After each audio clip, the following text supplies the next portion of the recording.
Okay doctor परमेश्वर, मैं आपका जल्दी से रुक कर लेती हूँ। एक सवाल पे हम डिस्कस कर रहे थे कि ये लोग कहते हैं कि डायबिटीज़ ऐसी बीमारी है जो ठीक नहीं हो सकती, इसमें ताउम्र हमें मेडिसिन लेनी है, क्या ऐसा है? देखिए, डिपेंड करता है कि किस तरह की डायबिटीज आपको है, क्या रूट कोज है। आयुर्वेद में डायबिटीज को 3 बेसिक तरीके से बांटा गया है। एक होता है सहज।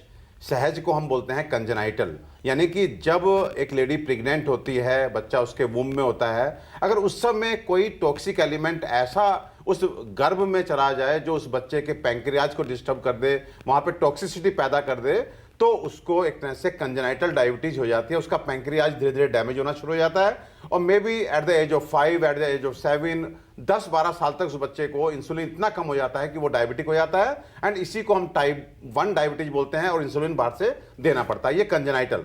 नंबर 2 पे होता है सहज, कुलज। कुलज मीन्स हेरिडिटरी, यानी कि जिस समय आप लेडी कंसीव करती है, अगर कोई भी पार्टनर जो है वो डायबिटिक है, तो एक तरह से वो डायबिटीज का जीन बच्चे में जाएगा। लेकिन फॉर्चुनेट ये है कि उस तरह की डायबिटीज जो कुलज या हेरिडिटरी डायबिटीज होती है, ये लेटर स्टेजेज ऑफ लाइफ में आती है। 60 साल के एज में, 65 साल की एज में इसे मैच्योरिटी ऑनसेट डायबिटीज भी बोला जाता है। ये टाइप 2 डायबिटीज कहते हैं। इसमें जो है दवाई से काम चल जाता है। और तीसरा जो सबसे बड़ा सेक्शन है डायबिटीज का, वो है अपथ्यज, यानी कि हमारे गलत खान पान और गलत जीवन शैली की वजह से होने वाला डायबिटीज। ये वो डायबिटीज है जो क्योरेबल है। यदि हम अपने खान पान को ठीक कर लें, अपने जीवन शैली को ठीक कर लें, तो हम क्योर कर सकते हैं। तो बहुत सीधा सा स्पष्ट जवाब है कि अगर आप कंजेनाइटल डायबिटिक पेशेंट हैं तो नोबडी कैन क्योर यू। अगर आप हेरिडिटरी जेनेटिक एक तरह से कैरियर हैं डायबिटीज के, तो आप अच्छे खान पान, अच्छी जीवन शैली से उसको डिले कर सकते हैं, टाल सकते हैं। जो बीमारी 50 में आनी थी वो आप 75 तक खींच सकते हैं। डायबिटिक कॉम्प्लिकेशन से भी बच सकते हैं। और जो अपथ्यज हैं, वो अगर पूरी तरह से सही समय पे संभल जाएं, अपने खान पान को ठीक करें, अपनी जीवन शैली को ठीक करें, मेडिटेशन करें और आयुर्वेदिक उन मेडिसिन का सेवन करें जो पैंक्रियाज को बचा के रखती हैं, at the same time pancreatic cells को एक्टिवेट भी करती हैं इंसुलिन सेक्रेशन के लिए, वो क्योरेबल हैं। So my answer is majority of diabetic patients curable हैं, कंडीशन प्रोवाइडेड कि वो समय रहते संभल जाए। ओके, ये बहुत इंपॉर्टेंट बात है और इसीलिए हम अवेयर भी कर रहे हैं लोगों को। डॉक्टर अशोक, मैं एक बार फिर से आपके पास आना चाहती हूँ।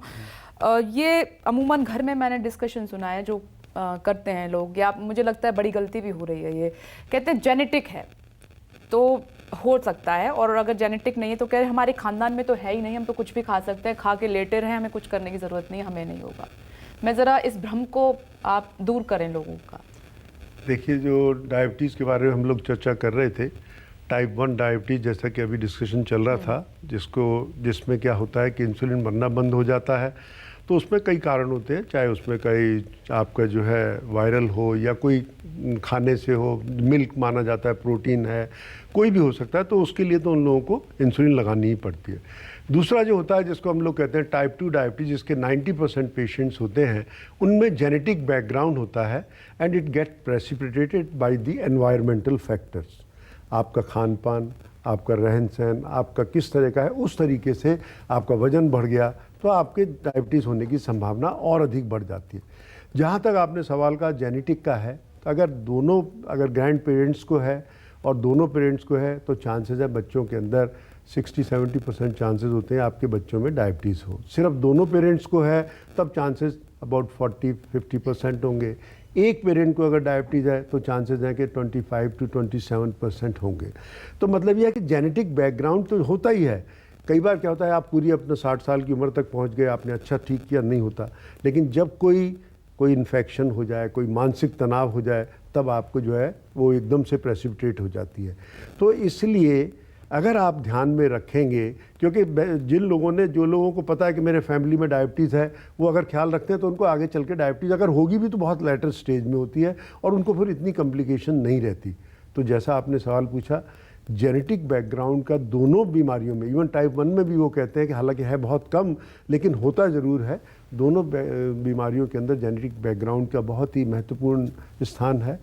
और इसीलिए जो हम लोग शुरू में बात कर रहे थे कि अगर फैमिली हिस्ट्री आपकी डायबिटीज़ की है, तो आप शुरू से अगर ख्याल रखते हैं नियमित रूप से अपना टेस्ट कराते रहते हैं, नियमित रूप से व्यायाम करते हैं। आजकल देखा होगा आपने, चर्चा बहुत चलती रहती है रेमिशन या रिलैप्स ऑफ डायबिटीज़ के बारे में। हमेशा होता है कि डायबिटीज़ को आप रिवर्स कर लें, और अक्सर हर मरीज़ की यही रहती है, उसकी तो एक मेन वो रहता है कि मेरी डायबिटीज़ किस तरीके से ख़त्म हो जाए।